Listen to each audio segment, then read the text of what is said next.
YouTube channel परीक्षा सहपाठी में आप सभी का हार्दिक स्वागत है। Good evening to all of you. मैं रितु। चलिए, जो हम तैयारी कर रहे हैं डेली, जो हम क्वेश्चन कर रहे हैं लाइब्रेरी साइंस की, हम तैयारी कर रहे हैं यूजीसी नेट की लाइब्रेरी साइंस की हम तैयारी कर रहे हैं। चलिए, डेली जो आपको क्वेश्चन मिल रहे हैं, क्वेश्चन जो आपको करवाए जा रहे हैं, मंडे टू सैटरडे जो आपको क्लास मिलती है, ये आपकी सिलेबस के अकॉर्डिंग आपकी क्लास होते हैं। तो सिलेबस के अकॉर्डिंग ये आपको क्वेश्चन करवाए जाते हैं। ओल्ड पेपर की जो आपकी क्लास होती है, ओल्ड पेपर की क्लास आपको संडे में मिलती है। तो ये क्लास आपकी संडे में रहती है। संडे टू संडे आपको ओल्ड पेपर आपको करवाया जाता है। तो एक ओल्ड पेपर यानी हर संडे में आपको ओल्ड पेपर करवाया जाता है। ओल्ड पेपर अगर आपको परचेज़ करने, ओल्ड पेपर की अगर आपको बुक चाहिए तो आप साइट से परचेज़ कर लीजिए। कीमत है 100 रुपये। तो 100 रुपये में आपको बुक मिल जाएगी, जिसमें आपको 31st पेपर मिलने वाले हैं। तो 31st पेपर जो आपको है ओल्ड पेपर के आपके मिल जाएंगे। नेट के लाइब्रेरी साइंस के लिंक आपको वीडियो के डिस्क्रिप्शन में मिल जाएगा। आप साइट से परचेज़ कर लीजिए, जहां पर आपको 2011 से लेकर इस बुक में आपको 2011 से अब तक के सभी पेपर आपको एक ही जगह पर मिल जाएंगे। और साथ साथ आपके जो आंसर है वो भी आपके नीचे दिए गए हैं। आपको बार बार है जो पेज है आपको इधर उधर नहीं करना होगा, यानी आपको एक ही जगह पर, यानी क्वेश्चन है उसके बाद आपके क्वेश्चन है, क्वेश्चन के बाद आपके ऑप्शन दिए गए, ऑप्शन के बाद ही आपका आंसर दिया गया है। तो इसमें आपको 2011 से अब तक के सभी पेपर आपको मिल जाएंगे। 31st पेपर आपके इसमें है, 31st पेपर है। चलिए, आज टाइम वेस्ट ना करते हुए अपने क्वेश्चन की ओर बढ़ते हैं। चलिए, क्वेश्चन फर्स्ट अब आपका है, national medical library is located at, राष्ट्रीय आयु विज्ञान पुस्तकालय कहाँ पर स्थित है। तो बताना आपको जो नेशनल मेडिकल लाइब्रेरी है वो कहाँ पर स्थित है। Option A Chennai, option B Kolkata, option C Delhi, option D Mumbai. तो जो आपकी एनएमएल यानी नेशनल मेडिकल लाइब्रेरी है वो कहाँ पर स्थित है। तो ये आपकी स्थित होगी कहाँ पर, दिल्ली में आपकी स्थित है। ऑप्शन नंबर सी जो आपका राइट आंसर है क्वेश्चन फर्स्ट का, दिल्ली में ये आपकी स्थित है।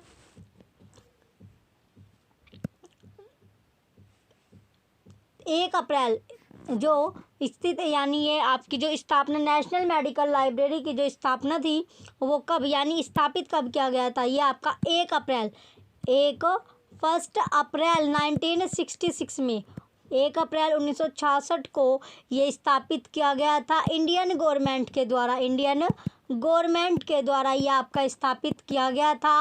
मेडिकल लाइब्रेरी यानी मेडिकल लाइब्रेरी चिकित्सा पुस्तकालय आपका है।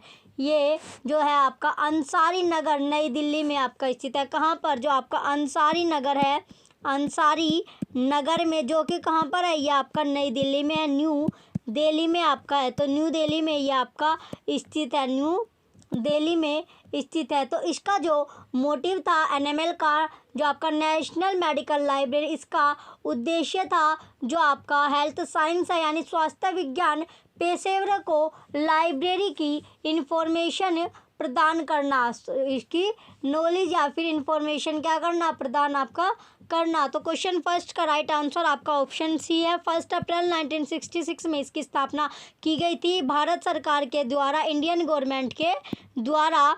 यह आपके अंसारी नगर में आपकी स्थित है, न्यू दिल्ली में जो आपका अंसारी नगर है वहाँ पर ये आपकी स्थित है।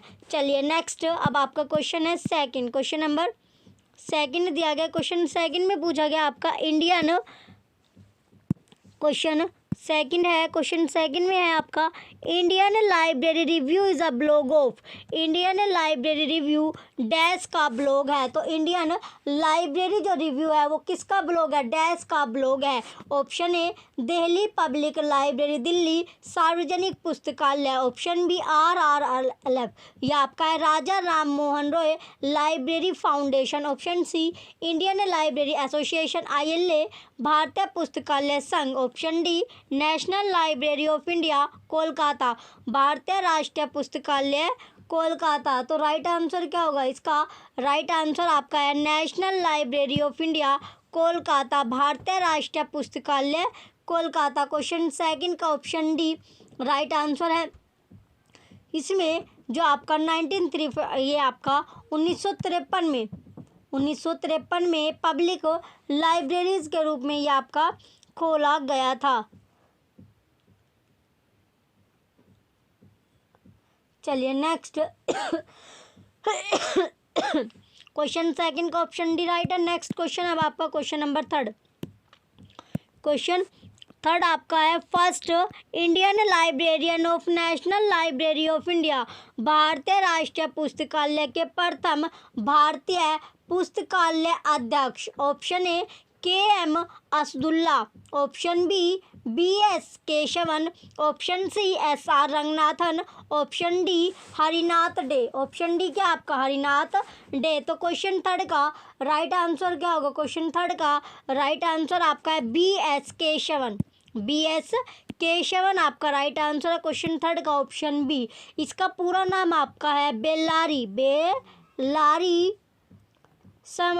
समन्ना, बेलारी समन्ना केशवन, बेलारी समन्ना केशवन इसका पूरा नाम है। केशवन क्या है इसका कंप्लीट आपका नाम है। तो 10 मई से लेकर 10 मई 1909 से लेकर 16 फरवरी 2000 तक, 16 फैब 2000 तक, यानी 2000 तक ये आपके थे, 2000 तक ये आपके रहे। इसमें जो आपके पहले ये क्या थे, नेशनल लाइब्रेरी के पहले पुस्तकालय अध्यक्ष थे। तो पहले आपके पुस्तकालय अध्यक्ष थे, तो भारत के पहले पुस्तकाध्यक्ष। इन्हें बिब्लियोग्राफी के पिता के रूप में भी माना जाता है, जाना जाता है। तो बी एस केशवन को ही जो इंडियन बिब्लियोग्राफी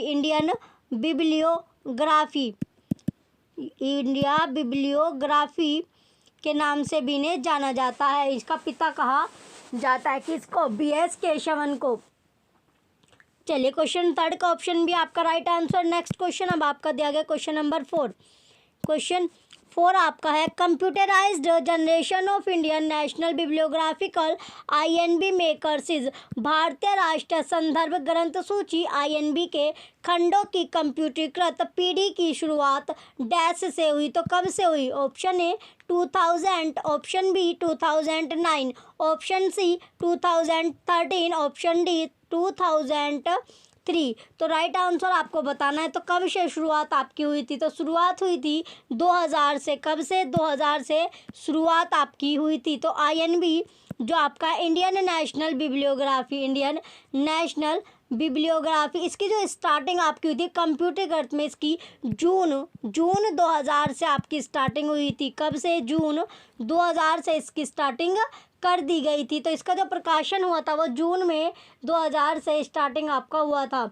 चलिए नेक्स्ट अब आपका क्वेश्चन है क्वेश्चन नंबर 5। क्वेश्चन 5 आपका दिया गया। क्वेश्चन 5 में पूछा है, language symbol used for Marathi language by Indian national bibliography INB makers is, भारतीय राष्ट्रीय संदर्भ ग्रंथ सूची INB में मराठी भाषा के साहित्य के लिए इस चिन्ह का इस्तेमाल किया गया है। तो कौन से चिन्ह का इस्तेमाल किया गया? ऑप्शन ए मार MTI आपका दिया गया है। तो जो आपकी इंडियन नेशनल बिब्लियोग्राफी INB में भाषाओं के चिन्ह आपके किस तरह है? चलिए भाषाओं के लैंग्वेज और जो आपकी चिन्ह है जिसमें आपकी 14 लैंग्वेज होती है। कितनी भाषा? जो आपके 14 भाषा है। अब जो है अब ये 22 आपकी, यानी अब आपके बताए जाते हैं 22 लैंग्वेज आपकी है, 22, लेकिन 14 जो आपकी लैंग्वेज है। तो 14 लैंग्वेज देखते हैं इसमें आपकी कौन कौन सी। चलिए इनका जो लैंग्वेज का चिन्ह हम देखेंगे, लैंग्वेज का चिन्ह। चलिए पहला जो आपकी होती है असमीज, इसमें मराठी भाषा के साहित्य के लिए इस चिन्ह का इस्तेमाल किया गया। मराठी के लिए जो मराठी भाषा है, मराठी के लिए आपका कौन सा चिन्ह इसमें यूज किया गया है? मराठी के लिए होता है आपका MAR आपका होता है। चलिए ये आपका दिया गया MAR।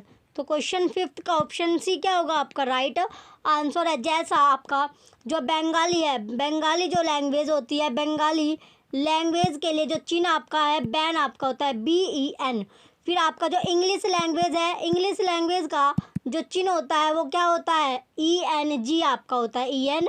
जी आपका होगा हिंदी के लिए कौन सा होता है, हिंदी के लिए आपका HIN आपका होता है। इसी तरह आपका गुजराती है तो गुजराती के लिए क्या होगा, गुजराती के लिए आपका GUJ आपका होता है। इसी तरह जो आपका उड़िया है, उड़िया के लिए क्या होगा, उड़िया के लिए आपका होता है ORE उरी। इसी तरह संस्कृत के लिए आपका सैन होगा, ये संस्कृत होगा। इसके पहले जो 3 वर्ड है आपके SAN, ये आपका इसका सिंबल हो गया। तो मराठी के लिए इसका MER आपका होगा। चलिए नेक्स्ट अब आपका क्वेश्चन है क्वेश्चन नंबर 6। क्वेश्चन 6 आपका दिया गया index Indiana is a, index Indiana एक डैश है। तो इंडेक्स जो इंडियाना है वो क्या है, एक आपका डैश है। Option A index to Indian language periodical literature, भारतीय भाषा सामयिक साहित्य की अनुक्रमणिका। Option B index to foreign language periodical literature, विदेशी भाषा सामयिक साहित्य की अनुक्रमणिका। Option C index to regional language periodical literature, क्षेत्रीय भाषा सामयिक साहित्य की अनुक्रमणिका। Option D none of all, इनमें से कोई नहीं। तो राइट आंसर क्या होगा, राइट आंसर आपका है index to Indian language periodical literature, भारतीय भाषा सामयिक साहित्य की अनुक्रमणिका। क्वेश्चन 6 का ऑप्शन ए राइट आंसर है। तो इसका पहला जो अंक था वो कब आया, फर्स्ट इंडेक्स जो आपकी इंडियाना है इसका जो पहला अंक था वो आपका आया था, पहला अंक कब आया था, 1977 में। पहला अंक आपका आया था 1977 में। ये भी 1977 में ये जो आपका प्रकाशन जो निकाला गया था त्रैमासिक रूप से आपका निकाला गया था। कौन से रूप से, त्रैमासिक से, त्रैमासिक रूप से ये आपका निकाला गया था, त्रैमासिक रूप से आपका निकाला गया था, त्रैमासिक रूप से ये निकाला गया है। इसके बाद जो इसका दूसरा अंक आपका आया था वो आया था 1981 में। 1981 में जो अंक आया था वो वार्षिकी रूप से आपका प्रकाशित किया गया था, वार्षिकी रूप से आपका प्रकाशित किया गया था। इसमें पहले जो आपकी 6 लैंग्वेज आपकी होते हैं, क्या स्टार्टिंग में जो लैंग्वेज थी, चरण थे, स्टेज थी, 6 लैंग्वेज थी। कौन कौन सी 6 लैंग्वेज थी आपकी, पहली आपकी बांग्ला थी, पहली क्या थी आपकी बांग्ला होगी। दूसरी थी आपकी हिंदी, पहली बांग्ला, दूसरी हिंदी, तीसरी गुजराती, तीसरी क्या थी गुजराती, तीसरी थी आपकी गुजराती थी। चौथी आपकी मराठी थी, चौथी क्या थी आपकी मराठी थी। पांचवी आपकी तमिल थी। छठी आपकी मलयालम थी, छठी क्या थी आपकी मलयालम थी। तो ये आपकी 6 लैंग्वेज आपकी थी। तो क्वेश्चन 6 का ऑप्शन है आपका राइट आंसर है। चलिए 3 भाग में इसे बांटा गया, इंडेक्स इंडियाना को 3 भाग में बांटा गया। कितने भाग में, 30 के पार्ट 3 भाग आपके किए गए हैं। तो कौन कौन सा, पहला भाग आपका होता है वर्गीकृत भाग, पहला जो भाग है आपका वर्गीकृत भाग आपका है। दूसरा आपका है विषय अनुच्छेद, दूसरा भाग आपका है विषय अनुच्छेद आपका होगा। फिर तीसरा जो आपका लेखक अनुच्छेद, तीसरा है लेखक अनुच्छेद, तीसरा होगा आपका लेखक अनुच्छेद। तो ये 3 भाग आपके होते हैं इंडेक्स इंडियाना के, जिसमें आपकी 6 लैंग्वेज होती है और 3 इसके भाग आपके होते हैं। तो चलिए नेक्स्ट अब आपका क्वेश्चन है क्वेश्चन नंबर 7। क्वेश्चन 7 अब आपका दिया गया INB का अभिप्राय है। तो INB स्टैंड फॉर, INB का अभिप्राय है। Option A Indian Nigerian bibliography, Indian Nigerian biography. Option B Indian national biography. Option C Indian national bibliography. Option D Indian northern bibliography. तो क्वेश्चन 7 का राइट आंसर क्या होगा, राइट आंसर आपका है option number C INB यानी Indian national bibliography. Question 7 का option C right answer है।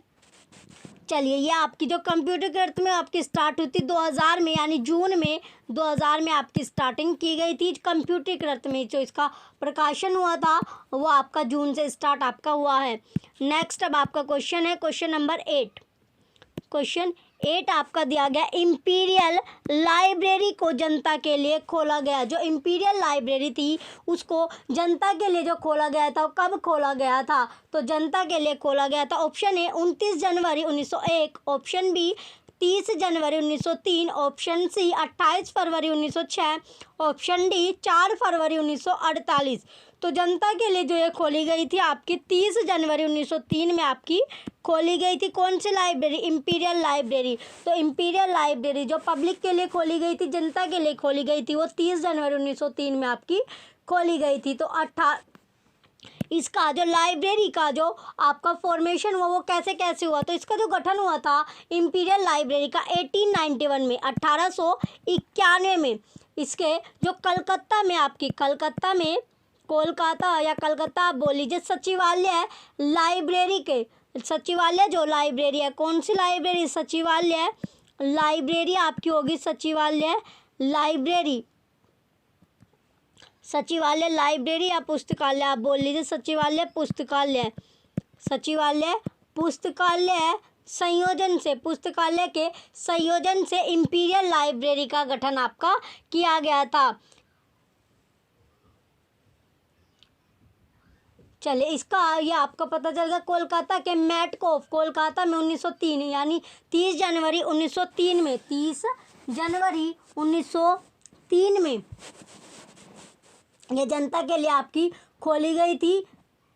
कहाँ पर? मेटकोफ हॉल में। ये आपका था मेटकोफ हॉल में आपका खोला गया था। जो मेटकोफ हॉल थे वो क्या थे? इसके पहले गवर्नर जनरल थे, पहले यानी फर्स्ट जो गवर्नर जनरल आपसे पूछने लगे इंपीरियल लाइब्रेरी के, वो कौन थे? पहले गवर्नर जनरल भी आपके मेटकोफ हॉल ही थे, गवर्नर जनरल। तो क्वेश्चन 8 का राइट आंसर आपका ऑप्शन नंबर बी है। मेटकोफ हॉल में ये आपका खोला गया था। मेटकोफ हॉल इसके पहले गवर्नर जनरल है। तो क्वेश्चन 8 का ऑप्शन बी राइट आंसर होगा। चलिए नेक्स्ट क्वेश्चन की ओर बढ़ते हैं। नेक्स्ट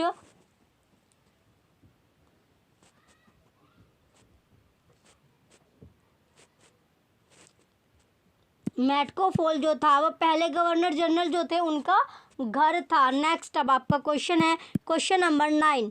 नेक्स्ट क्वेश्चन अब आपका दिया गया क्वेश्चन नंबर 9 है, इनमें से क्या राष्ट्रीय पुस्तकालय का एक काम नहीं है? तो आपको बताना है। 4 आपको ऑप्शन दिया, तो कौन सा नेशनल लाइब्रेरीज का वर्क नहीं है? ऑप्शन है देश में जारी सभी प्रकाशनों के लिए स्थायी संग्रह स्थान के रूप में कार्य या काम करना। तो ये आपका क्या है? सही है।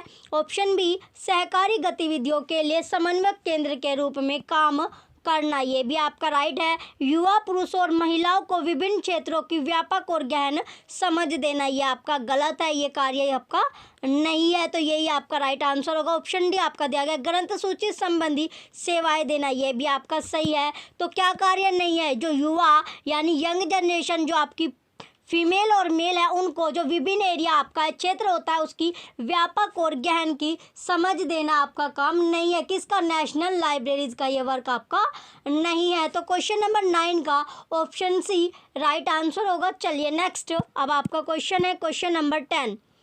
क्वेश्चन 10 दिया गया आपका। क्वेश्चन 10 में पूछा गया आपका which of the following is not the prerequisite for a national information policy, निम्नलिखित में से राष्ट्रीय सूचना नीति के लिए पूर्व आवश्यक नहीं है?